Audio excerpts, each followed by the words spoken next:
지난번 말씀 전한 이후에 주일 3부 예배에서 2달 만에 말씀 안에서 함께 만나게 되는 것 같습니다. 사실 오늘 나누려고 하는 말씀은 제가 2달 전에 준비했던 말씀이기도 합니다. 근데 그 2달 동안에 많은 외부 강사님들이 오셨고 또 강단을 채워주셔서 말씀 전해주시는 그 과정들이 있었기 때문에 오늘 이 말씀을 나누게 되었습니다. 시간이 되게 은혜였는데요. 그런데 이 2달 동안 저에겐 이런 마음이 좀 있었어요. 우리 어머님들 여기 많이 계신데 집에 밥을 맛있게 해놨는데 그날 남편이 안 들어오면 조금 아쉽잖아요. 설교자도 그렇거든요. 설교를 준비했다가 전하지 못하면 아쉬운 마음이 있을 수 있는 것 같습니다. 몇 번 이제 그런 일들이 있었고, 그래서 말씀을 잘 이렇게 준비했다가 못 전하니까 저한테 그런 아쉬움이 있는 거예요. 이 말씀, 이 은혜 꼭 나누고 싶었는데 못 나눴다라는 아쉬움이 있는 거죠. 그래서 하루는 그런 마음으로 하나님께 투정했어요. 하나님, 이 말씀 못 전해서 좀 아쉽습니다. 근데 제 마음에 이런 감동이 있는 거예요. 그 말씀 못 전하긴 뭘 못 전해. 들은 사람이 있는데 이렇게 이런 마음이 있으니까 제 마음속에 또 다른 의문이 들지 않겠습니까? 전한 적이 없는데 듣긴 누가 들었다고 그러세요? 그랬더니 하나님 저에게 이런 감동을 주셨어요. 그 말씀 네가 들었잖아. 깜짝 놀랐습니다. 사실 말씀을 준비할 줄만 알았지 그 말씀을 내가 들어야 한다는 사실을 간과하고 있었구나 하는 생각을 해보게 되었어요. 그만큼 많이 부족하고 여전히 갈 길이 멀다는 생각을 해보았습니다. 또 그렇게 하나님께서 깨닫게 해주시니까 또 다른 은혜들을 경험할 수 있었어요. 사랑하는 여러분, 말씀을 전하는 것, 또 듣는 것 다 중요하지요. 그런데요, 정말 중요한 것은 그 말씀을 나를 위한, 나에게 하시는 말씀으로 듣는 것, 그것이 정말로 중요한 것인 줄 믿습니다. 특별히 저희가 지금 청빙 과정을 보내고 있잖아요. 그러다 보니까 외부에서 많은 분들이 오시는데 말씀을 들을 때 우리도 모르게 또 저도 모르게 이런 생각들이 있는 것 같아요. 저분 설교는 어떤가, 표정은 어떤가, 음성은 어떤가, 외모는 어떤가, 그런 생각하다 보니까 정작 중요한 말씀에는 귀 기울이지 못하는 저의 모습을 발견하게 됩니다. 정말로 더 중요한 것은 그분을 통해서 주님은 나에게 무엇을 말씀하시는가 일 거예요. 바라긴 여기에 귀 기울일 수 있는 저와 여러분 될 수 있기를 간절히 소망합니다. 나를 향한 말씀이 들리는 것, 나를 향한 아버지 마음이 우리가 느껴지기 시작할 때 우리 삶 가운데 하나님의 은혜와 역사가 더욱더 풍성케 될 줄로 믿습니다. 이 소망으로 오늘 하나님 말씀 함께 나누려고 합니다. 아는 것이 힘이다 라는 말이 있어요. 영국의 철학자 베이컨이 한 말이라고 하는데 아는 것이 힘이다 라는 말이 있습니다. 실제로 일상을 살다 보면 아는 것이 힘이 되는 경우들을 보게 돼요. 힘이 구체적인 작용을 하고 또 아는 것이 영향을 끼쳐서 무언가 내 삶 가운데 만들어내는 것들을 보면 아는 것이 힘이구나 하는 생각을 해보게 됩니다. 그런데 여러분, 우리 속담 중에 보면 반대로 모르는 게 약이다 라는 말도 있어요. 무슨 말입니까? 아는 것이 다 힘이 되는 것은 아니라는 거지요. 오히려 모르고 지나가는 것이, 모르는 것이 더 효과적일 수도 있다는 말입니다. 아는 것이 힘이다, 또 모르는 게 약이다. 이 두 명제를 보면서 우리는 결국 무엇을 아는가, 또 무엇을 모르는가, 이 무엇의 문제가 보다 중요한 것이구나라는 것을 깨닫게 돼요. 그것이 무엇이냐에 따라서 아는 것이 힘이 되기도 하지만 큰 약점이 되기도 하고요. 또 그것이 무엇이냐에 따라서 모르는 것이 약이 되기도 하지만 독이 될 수도 있다는 거지요. 그렇기 때문에 알아야 하는 것을 알고 몰라도 되는 것은 모르는 것이 지혜이고 또 복이라고 할 것입니다. 그런 의미에서 모든 인생이 반드시 알아야 할 것이 있어요. 그것이 무엇인가? 그것은 바로 주님이 누구이신가의 문제입니다. 성경을 보면 마태복음 16장에 우리가 잘 알고 있는 베드로의 신앙 고백이 소개되고 있는데요. 주님이 제자들에게 물어보세요. 사람들이 나를 누구라 하느냐? 그러니까 다양한 세상의 답들이 소개됩니다. 그런데 그 답들이 무엇 하나 맞는 게 없었어요. 주님을 제대로 알고 한 답이 없었습니다. 그때 주님이 다시 물어보세요. 너희는 나를 누구라 하느냐? 너희는 나를 누구로 알고 있느냐라고 물어보셨다는 거지요. 이 질문 앞에서 베드로가 근사한 답을 합니다. 그 답이 마태복음 16장 16절 말씀이에요. 같이 한번 읽어보겠습니다. 함께 읽겠습니다. 시작.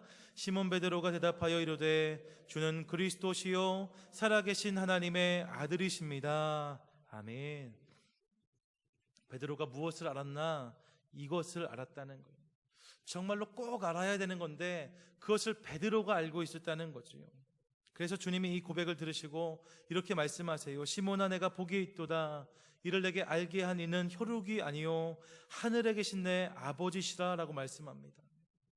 베드로가 지금 알고 있는 것, 그것이 너무나 복되고 귀하다는 거지요. 그러면서 주님은 이 베드로의 지식, 고백, 이 암 위에 당신의 교회를 세우시겠다고 말씀하세요. 주님이 누구이신지를 아는 것이 이토록 중요한 일이라는 거지요. 사랑하는 여러분, 바라기는 저와 여러분 우리 모두에게도 하나님을 또 주님을 바로 아는 지식, 바로 아는 은혜가 있을 수 있기를 간절히 소망합니다. 알아야 되는 것을 꼭 알아야 되는 거예요. 그런데 여러분, 주님이 누구인지를 아는 것만큼이나 중요한 것이 있습니다. 그것이 무엇이냐면 바로 나는 누구인가의 문제예요. 내가 누구인지를 바로 아는 것, 이것은 정말로 중요한 일입니다. 아이들 보면요, 아이들이 아직 어리고 지각이 다 발달하지 않았으니까 간혹 보면 자기가 누구인지를 모르는 경우를 발견하게 돼요. 그래서 착각하지요. 마침 엊그제가 할로윈이었습니다. 할로윈이 되면 우리 아이들 코스튬을 하고 이곳저곳을 돌아다니지요. 근데 보면, 개중에 보면 어떤 아이들은 그 캐릭터가 자기라고 생각하는 아이들이 있어요. 그래서 망토를 두르고는 막 뛰어다니고 뛰어내리고 심지어 차도로 내려오는 경우도 있더라고요. 가면을 쓰고 레이저를 발사한다고 그래요. 저희 아이도 작년에 늑대 모자를 하나 사줬거든요. 근데 그 아이가 하루 종일 말은 안 하고 으르렁대기만 하더라고요. 본인이 늑대라고 생각해서 자기가 누구인지를 몰라서 저지르는 귀여운 실수라고 할 수 있을 것입니다. 그런데 여러분, 그거 아십니까? 이 실수는 아이들만 저지르는 것이 아니에요. 인지가 있고 지각이 발달했다는 어른들 중에도 자기가 누구인지를 모르는 경우가 있는 것을 보게 됩니다. 그 대표적인 예 중에 하나가 나폴레옹이라고 말할 수 있을 것 같아요. 유럽 대륙을 평정했던 나폴레옹은 말하기를 내 사전에 불가능이란 없다라고 말했다고 그럽니다. 그런데 여러분, 나폴레옹의 인생에 정말로 불가능이 없었나요? 그러지 않지요. 그의 인생에 수많은 불가능이 있었고 그 불가능으로 말미암아 그는 실패와 좌절을 경험하게 됩니다. 나폴레옹이 전술과 전략에는 뛰어났을지 모르지만 내 사전에 불가능은 없다라는 말을 통해서 우리가 알 수 있는 것, 그것은 그가 모르는 게 있었다는 거예요. 자신의 한계, 자신의 약점, 자신의 연약함은 전혀 몰랐다는 거지요.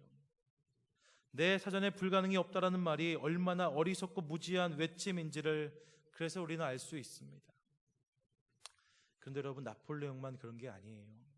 오늘 성경을 보면 베드로의 모습 속에서도 우리는 동일한 무지를 발견하게 됩니다. 분명 주님이 누구이신지를 베드로는 분명히 알고 있었어요. 하지만 베드로는 정작 자신이 누구인지, 내가 어떤 사람인지는 정확히 알지 못했다는 거지요. 성경을 보십시오. 오늘 본문의 배경은 예수님께서 이제 공생애를 마무리하시면서 이제 막 십자가를 짊어지셔야 되는 그 사명의 가장 막바지에 다다른 순간에 와 있습니다. 그래서 예수님께서 제자들을 다 마지막 만찬에 모으셨어요. 그리고 말씀하십니다. 내가 이제 고난을 당할 거다. 십자가를 질 거다라고 말씀하세요. 그러면서 18절에 보면 너희 중에 하나가 나를 팔 거다라고 말씀하세요. 너희들 중에 하나가 나를 팔 거다. 그랬더니 여러분, 예수님과 그동안 함께했던 제자들이 한결같이 말하기를 19절을 보면 나는 아니지요 라고 말합니다. 나는 아니지요. 우리가 이미 다 알고 있는 것처럼 사실 이렇게 하루만 지나면 이때 이렇게 말했던 수많은 제자들은 다 예수님을 판 자가 돼요. 직접 예수님을 판 사람은 가롯 유다 한 사람이었지만 모든 제자들이 다 예수님을 모른다 하고 버려두고 도망했기 때문에 어떤 의미에서는 모든 제자가 다 예수님을 판 자라고 말할 수 있을 것입니다. 그런데 불과 몇 시간 전인 그때 그 순간 그 제자들은 무엇이라고 말했는가? 나는 아니다라고 말했다는 거예요. 자신들을 너무나 과신한 거지요. 특별히 베드로는 더더욱 그렇습니다. 제자들이 이렇게 반응을 하니까 주님이 다시 말씀하세요. 오늘 읽었던 본문의 27절인데요. 27절 우리 함께 읽도록 하겠습니다. 시작. 예수께서 제자들에게 이르시되 너희가 다 나를 버리리라. 이는 기록된 바 내가 목자를 치리니 양들이 흩어지리라 하였음이라. 아멘. 너희가 다 나를 버릴 거다라고 말씀하세요. 팔 거다 하니까 다 나는 아니지요 했는데 다시 말씀하시기를 너희가 다 나를 버릴 거야 라고 하세요. 이 원어의 의미는 변절하다, 배반하다, 떨어져 나가다라는 의미를 가지고 있는데 모든 제자가 다 이렇게 될 거라고 주님은 분명히 말씀하셨다는 거예요. 그러자 베드로가 뭐라고 대답합니까? 29절 말씀이에요. 29절 함께 읽겠습니다. 시작. 베드로가 여짜오되 다 버릴지라도 나는 그리하지 않겠나이다. 무슨 말이에요? 나는 절대로 그렇게 하지 않겠다는 거예요. 다 버릴지라도, 꼭 이렇게 말하는 사람 있죠. 다 버릴지라도, 이렇게 말하는 순간 베드로 주변에 있는 다른 제자들이 다 베드로를 째려봤을 거예요. 뭐라고? 근데 베드로가 끝까지 이야기해요. 다 버려도 나는 주님을 안 버립니다. 베드로가 이렇게까지 충성을 확신하니까 주님께서 이제 베드로를 콕 집어서 그에게 다시 한번 말씀하세요. 그 말씀이 30절입니다. 같이 한번 읽겠습니다. 시작. 예수께서 이르시되 내가 진실로 내게 이르노니 오늘 이 밤 닭이 2번 울기 전에 내가 3번 나를 부인하리라. 아멘. 여러분, 오늘 이 밤이면요 이제 지척의 시간이에요. 바로 그 시간이 옵니다. 그런데 한 번도 아니고 3번이나 네가 나를 부인할 거다라고 주님 말씀하시는 거예요. 베드로는 확신에 차서 주님, 내가 절대로 주님 버리지 않습니다라고 말하는데 그 베드로 향하여 주님이 이렇게 말씀하셨다는 거지요. 그러니까 베드로가 펄펄 뛰어요. 그러면 31절을 보면 이렇게 다시 고백합니다. 31절 같이 읽겠습니다. 시작. 베드로가 힘있게 말하되 내가 주와 함께 죽을지언정 주를 부인하지 않겠나이다 하고 모든 제자도 이와 같이 말하니라. 아멘. 다 버릴 거고 특별히 너는 오늘 밤 나를 3번이나 부인할 거다 말씀하니까 베드로가 펄펄 뛰면서 뭐라고 하는가? 죽을지언정, 내가 죽을지언정 절대로 주님을 부인하지 않겠다라고 말하고 있다는 거예요. 내가 죽는 한이 있어도 절대로 주님을 배신하거나 떠나거나 모른다 하지 않겠다라고 말했다는 거지요. 여러분, 이 순간 베드로의 고백이 거짓이었을까요? 저는 그렇게 생각하지 않습니다. 그때에 베드로는 정말로 자신이 그렇게 할 수 있을 것이라고 생각했을 거예요. 이때까지만 해도 다른 사람들은 몰라도 나는 끝까지 예수님을 붙들겠노라 다짐했을 것입니다. 실제로 여러분, 그날 밤에 예수님을 잡으러 많은 사람들이 왔을 때에 베드로는 칼을 꺼내요. 그리고 함께 왔던 사람 중에 한 명의 귀를 자르지요. 베드로는 진심이 있었어요. 그런데 여러분, 베드로의 진심과 열심은 거기까지였습니다. 그렇게 저항했음에도 불구하고 예수님은 포박당하셨고 그들에게 끌려가셨어요. 그리고 그날 그 밤에 대제사장의 집 안뜰에 예수님이 서게 되셨고 베드로는 가까이 주님을 따르지 못하고 멀찍이 따르다가 그 뜰 문 밖 예수님 멀리 보이는 발치에 자리를 잡게 됩니다. 이미 그의 마음 가운데 무너짐이 시작된 거예요. 근데 여러분, 그 순간 옆에 있는 한 여자 하인이, 한 여자 종이 베드로에게 물어봐요. 너도 이 사람의 제자 중에 하나가 아니냐? 너도 지금 저기서 저렇게 고난당하고 있는 저 자, 예수님의 제자가 아니냐? 물은 사람이 누구입니까? 여자 하인이에요. 훈련된 군사나 건장한 장정이 아니었어요. 어찌 생각하면 지극한 두려움의 대상이 될 수 없는 그런 사람이 물어본 거예요. 그런데 여러분, 베드로가 펄쩍 뜁니다. 나는 아니라고 말해요. 나는 아니라고. 난 저분의 제자가 아니라고. 난 저분을 모른다고 베드로가 3번이나 부인합니다. 그리고 닭이 울어요. 닭 소리를 듣고 베드로는 더 먼 곳으로 뛰쳐나갑니다. 그리고 통곡했다고 성경은 기록하고 있어요. 베드로가 왜 울었을까요? 예수님에 대한 죄송함도 있었을 것입니다. 동시에 자신에 대한 실망과 좌절도 있었을 거예요. 내가 주님을 모른다고 하다니, 내가 주님과 끝까지 함께 한다고 말했는데, 자신이 확신에 차서 했던 말들이 생각나면서 그 괴로움을 견디기가 어려웠을 것입니다. 너무나 고통스러웠을 거예요. 그래서 베드로는 그 길로 갈릴리로 돌아갑니다. 예수님을 알지 못했던 그 자리, 스스로의 좌계와 자책의 자리에 주저앉아 버렸다는 거지요. 사랑하는 여러분, 오늘 베드로가 이토록 괴로워하는 이유가 무엇입니까? 그토록 자신감에 충만했지만 패배감과 실망감에 사로잡혀서 실패의 자리로 그가 돌아가게 만들어버린 것이 무엇입니까? 여러 가지를 말할 수 있지만 오늘 저는 그 이유가 자기 자신에 대한 무지라고 말씀드리고 싶어요. 자신을 잘 몰랐다는 거예요. 그는 자기가 의지를 다하고 힘을 다하고 결단하면 충분히 이 일을 할 수 있을 줄 알았습니다. 자신의 힘과 능력으로 되는 것인 줄 알았어요. 그렇게 베드로는 자기에 대해서 생각했다는 거죠. 주님에 대해서는 바로 알았지만 자신이 누구인지, 자신의 연약함과 무지를 몰랐다는 거예요. 그리고 이것을 말미암아 베드로는 실망하고 좌절하였다는 거지요. 사랑하는 여러분, 오늘 우리는 이 베드로의 모습 속에서 우리의 모습을 보게 돼요. 오늘을 살아가는 우리에게도 이런 실패가 있을 수 있습니다. 아니요, 있을 수 있는 것이 아니라 생각보다 많이 있는 것을 보게 돼요. 주님 뜻대로 살겠노라라고 다짐해 보지만 작심삼일은커녕 그 작심이 하루를 지키기가 어려운 우리의 모습들을 보게 됩니다. 용서하겠다고 마음 먹지만 용서하지 못해요. 이해하겠다고 말하지만 이해하지 못합니다. 사랑하겠다고 말하지만 사랑할 수 없어요. 낮아지겠다고 말하지만 낮은 곳에 들어가기 싫어합니다.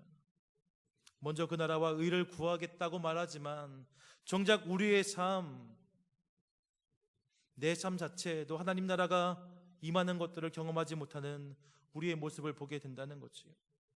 그런데요, 그러면서도 우리는 또다시 우리의 힘과 능력, 내 힘과 능력을 의지하려 들어요. 조금만 더 노력하면 될 것이라고 생각합니다. 조금 더 굳게 마음을 먹으면 될 수 있겠지라고 생각한다는 거예요. 조금만 더 내가 노력하면 되지 않을까.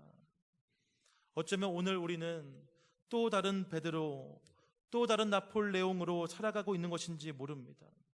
어쩌면 그래서 우리는 오늘 또 실패를 경험하는 것일 수 있다는 거예요. 이렇게 실패를 경험하면 멈춰 버려요.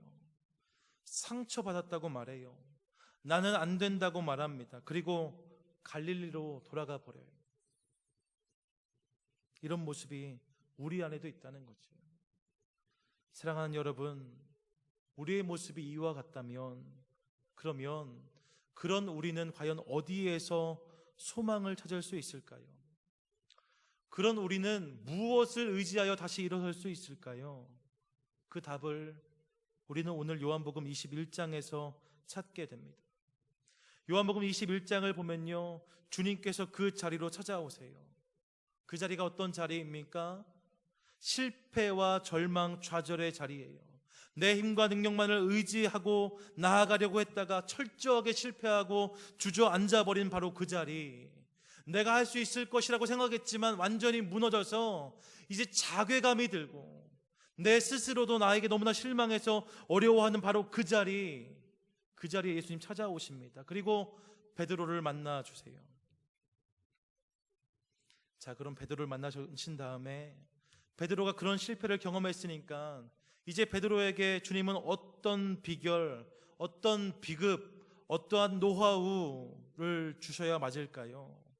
실패의 자리에 있는 사람이니까요, 절대로 실패하지 않는 7가지 방법, 또는 실패하지 않는 사람들의 101가지 이야기, 실패의 자리에서 나처럼 일어서라, 작심 하루에서 작심 1년으로, 뭐 이런 비밀, 비결, 이런 노하우 주실 수 있잖아요. 그런데 여러분, 주님은 이런 것들을 말씀하지 않으세요. 그럼 주님은 무엇을 말씀하십니까? 베드로에게 이렇게 말씀하세요. 내가 나를 사랑하느냐? 내가 나를 사랑하느냐? 내가 나를 사랑하느냐? 여러분, 여기에 답이 있다는 거지요.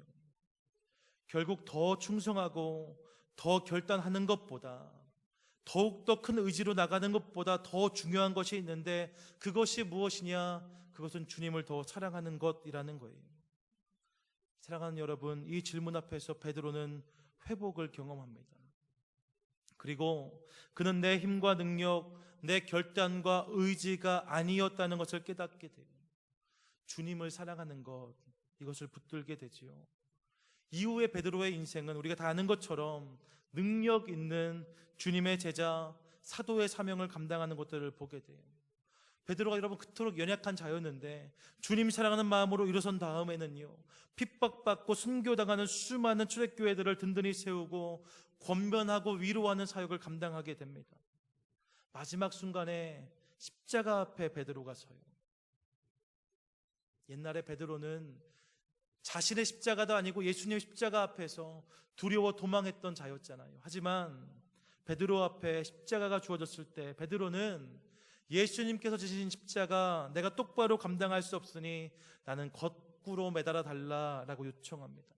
그리고 그렇게 달려서 순교하게 돼요.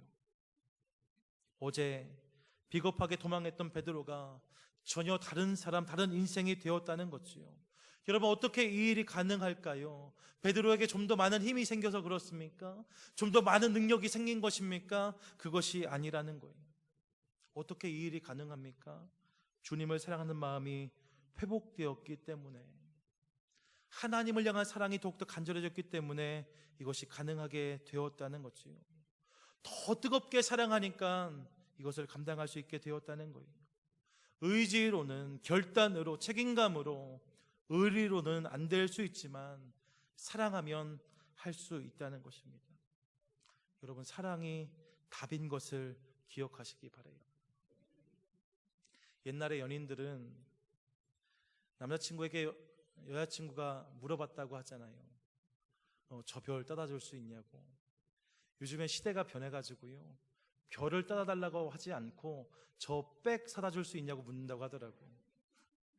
옛날에는 저 별 따다 줄 수 있냐고 물어봤어요. 그러면 여러분, 그 이야기를 듣고 남자친구가 가만히 있으면 사랑하지 않는 거지요. 별 딸 수 없다는 거 알고 있지만, 별 따는 것이 얼마나 무모한 일인지 알고 있지만, 그래도 별 따는 신용을 하잖아요. 왜 그래요? 사랑해서. 2008년 5월 12일에 수찬성에 대지진이 있었습니다. 수많은 인명피해가 있었고 도시 전체가 다 내려앉았어요. 이 성 안에 있었던 베이찬현 폐허 속으로 구조대가 다음날 들어갑니다. 구조대가 들어갔는데 폐허를 살피던 중에 많은 건물의 자재가 들춰진 자리에서 두 팔로 땅을 짚고 무릎을 굽히고 웅크린 채로 흡사 엎드린 자세로 숨을 거둔 20대 여성을 발견했어요. 몇십 톤에 이르는 무너진 건물 잔해가 있는데 그 여인이 온몸으로 지탱하면서 그 자세로 죽어 있었다는 거지요. 그런데 여러분, 정말로 놀라운 것은 그녀의 몸 안쪽에서 잠든 어린아이가 발견되었다는 거예요.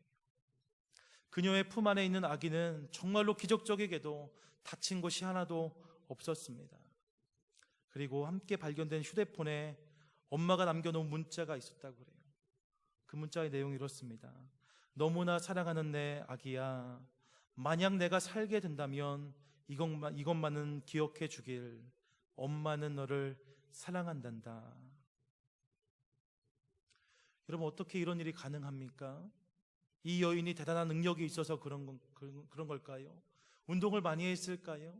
대단한 능력이 그녀에게 있기 때문에 이런 일들이 가능한 것이었습니까? 그렇지 않다는 거예요. 어떻게 이 일이 가능하냐? 사랑하기 때문에 가능한 거예요. 엄마의 사랑이 이것을 가능하게 한다는 거지요. 여기 계신 수많은 어머님들, 그 사랑의 능력을 알고 계시잖아요. 하나님께서 하나뿐인 독생자 예수님을 어떻게 우리에게 내어주셨습니까? 성경이 이렇게 말하고 있어요. 하나님이 세상을 이처럼 사랑하사. 어떻게 하나뿐인 아들을 우리에게 내어주십니까? 이유는 한 가지라는 거예요. 우리를 사랑하셨기 때문에. 사랑하시니까 이것이 가능하게 되었다는 거지요. 사랑하는 유니온교회 가족 여러분, 사랑이 힘이고 사랑이 능력인 것을 믿으시기 바랍니다. 그러므로 오늘 우리가 회복해야 될 것이 무엇입니까? 무엇을 회복해야 될까요? 더 큰 이해심이 필요합니까? 더 큰 지혜가 필요할까요? 더 큰 아량, 더 큰 능력, 더 큰 충성, 더 큰 헌신이 우리에게 있어야 되는 것입니까? 그것 때문에 그것이 부족해서 문제인가요? 아니요. 여러분, 이런 것들 있어도 어림없습니다. 이런 것이 우리가 주어진다 손치더라도 우리는 또 쓰러지고 또 자빠질 거예요. 그럼 우리가 정말로 회복해야 될 것이 무엇입니까? 그건 다른 것이 아니고 주님을 향한 사랑의 마음인 줄로 믿습니다. 주님을 뜨겁게 사랑하는 마음. 그 주님이 나에게 사랑하신다라고 말했을 때 주님, 저도 사랑합니다라고 말하면서 흘렸던 눈물들, 밤새 고백하고 고백해도 그치지 않았던 주님 사랑합니다라는 진심의 고백, 여러분, 바로 이 사랑이 우리 가운데 회복되어야 될 줄로 믿습니다. 같이 한번 고백해 보세요. 주님 사랑합니다. 우리 한 번만 더요. 주님 사랑합니다. 우리 삶 가운데 이 사랑이 회복될 수 있기를 간절히 소망합니다. 이 회복이 우리 가운데 있을 때 주님을 사랑함으로 예배하고, 주님을 사랑함으로 사역하고, 주님을 사역함으로 섬기고, 주님을 사역함으로 베풀고, 주님을 사랑함으로 나누고, 주님을 사랑함으로 하나 되는 역사가 우리 가운데 있게 될 줄로 믿습니다. 우리 유니온교회가 정말로 유니온하기 위해서, 우리가 정말로 하나 되기 위해서 꼭 필요한 것, 저는 그것도 바로 여기에 있다고 믿어요. 주님과의 사랑이 회복될 때, 그 사랑이 우리 가운데 끊임없이 고백되어질 때, 용서하지 못할 사람을 용서할 수 있고, 끌어안지 못할 사람들을 끌어안게 되고, 손 내밀지 못한 사람에게 손 내밀게 되는 일들이 우리 가운데 있게 된다는 거지요. 시카고에 있는 윌로우 크릭 교회 빌 하이블스 목사님은 그가 쓴 전도 책자의 이름을 이렇게 정했습니다. 사랑하면 전도합니다. 사랑하면 전도가 된다는 거예요. 그런데 여러분, 사랑하면 전도만 되는 것이 아닙니다. 사랑하면 모든 것을 할 수 있어요. 사랑이 답입니다. 바라기는 내 힘과 능력을 의지했다가 상처받고 낙심하고 실망한 우리의 모습, 우리의 자리가 있다면 여러분, 이제 그 자리에서 일어서세요. 원래 우리는 부족한 사람들이었어요. 우리에게 부족한 것은 능력이나 지혜가 아니라 사랑이었습니다. 주님 사랑합니다. 이 고백으로 회복되고 힘을 얻어서 하나님 기뻐하시는 삶을 향해 날마다 전진하는 저와 여러분, 우리 모두가 될 수 있기를 주님의 이름으로 축원드립니다. 기도하겠습니다. 하나님, 우리 삶 가운데